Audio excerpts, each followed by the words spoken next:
What's going on, everybody? Today we're going to be installing the Torklift Central Ecohitch on this 2015 Golf TDI Sportwagen. To do that, we have to take off the rear bumper, so that's what we're going to do first. And the first thing that we're going to do is remove these rear tail lights.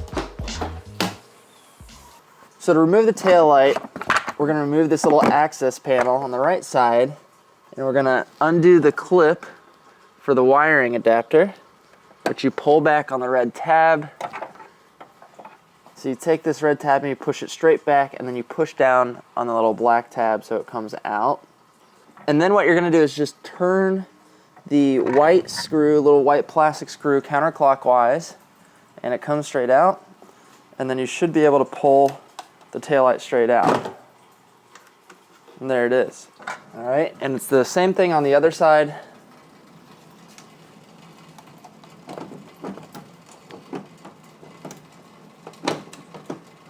There we go.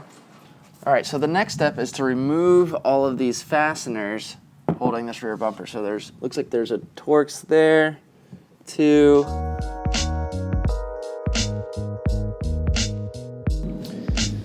Okay, so there's these screws, these Torx screws, which are T25 Torx, and there's one here, two, three right here below the line, and there's one going straight up.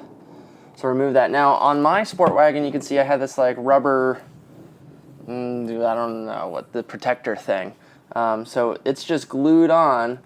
So start at the bottom and just go real slow. Make sure that nothing's ruined with the paint, because this will have to come off since it's connected to the other part there. So you can see that this already started lifting because of that. Maybe I'll just leave it off. And here's a useful tip. So I have Torx bits with my screwdriver here, but I can't get the screwdriver in the wheel well. So you can just take your Torx, and you can always use a pair of vice grips, especially for the bottom one. That's what I did. And you can always use a 1/4 inch socket, and the bit fits right in there, and then you can, just use that as your wrench. So now we need to remove all the screws under the bumper. 1, 2, 3, let's see here, 4, it's hard for you to see here, 5, 6, 7, 8. So remove all those.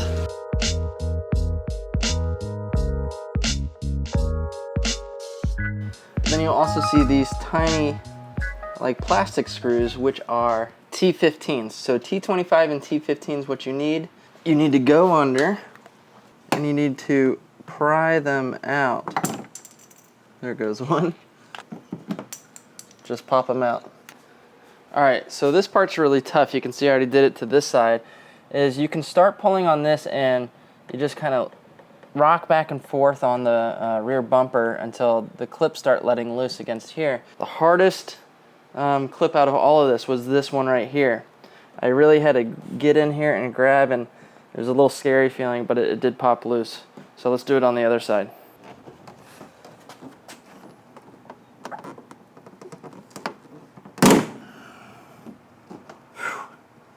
That's the scary part. And there's one clip. See that? I just was able to push that one. All right, that is the hardest one right there.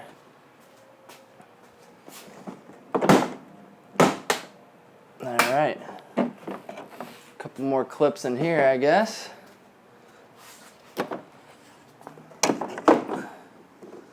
Try not to drop the bumper. Okay, so now that we have the rear crash bar exposed, we can see that there's 4 bolts in there. 1, 2, 3, 4 on each side.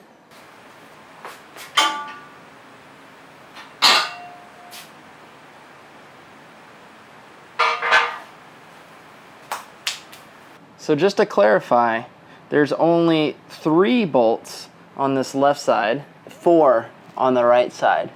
Also notice that there's these little tabs, right here, tab and a tab, that they sit into these little hanger sections on your chassis. So that's why it doesn't just automatically fall. So when you undo the bolts, make sure you lift up and out.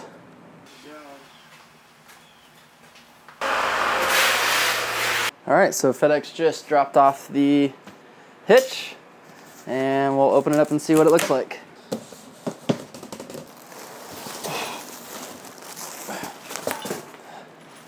It's heavier than I thought. Okay, so included with the hitch, they give you a bunch of bolts. And what you need to do is on the right and left sides, on the bottom right, you can thread these bolts backwards, or from the back area, through to the front, so that they stick out, and then we'll be able to temporarily place the hitch on there. So now, we're supposed to take the hitch and then place the impact bar over it. I guess I have to slide it in like this. All right, slide it in from the left.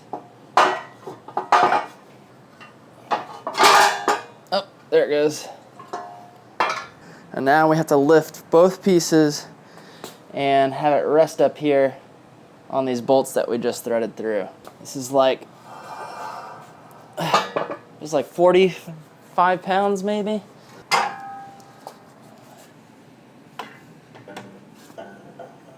Let's just try to get one on. That's on. So that's a pretty tight fit. So then you're gonna take another one of the bolts with a flat washer and a lock washer and start threading it in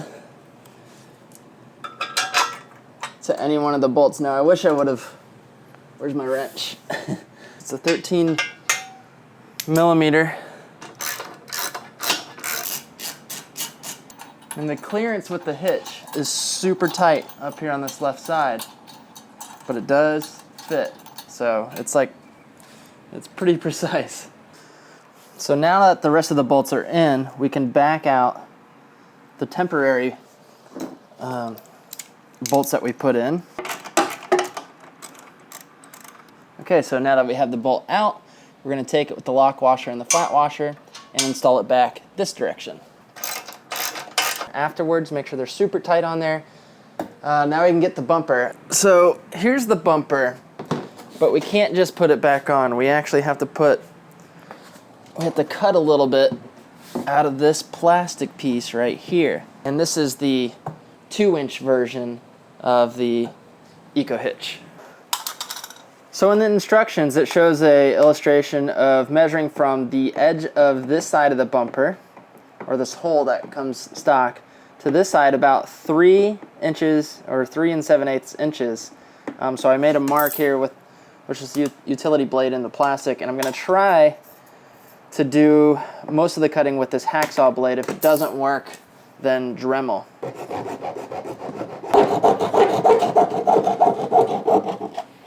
Well, that works pretty well.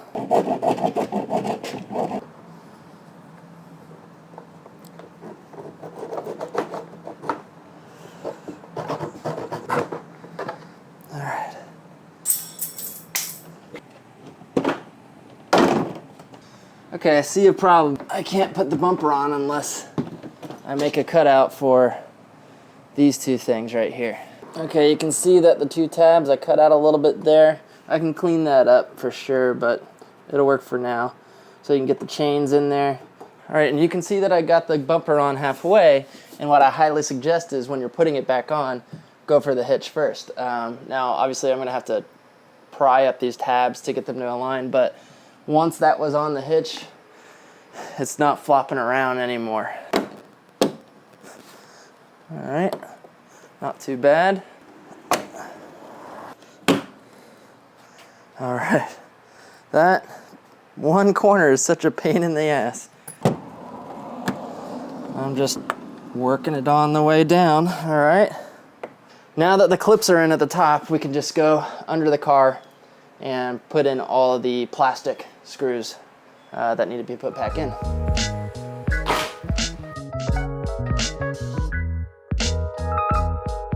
All right, so here's the hitch installed.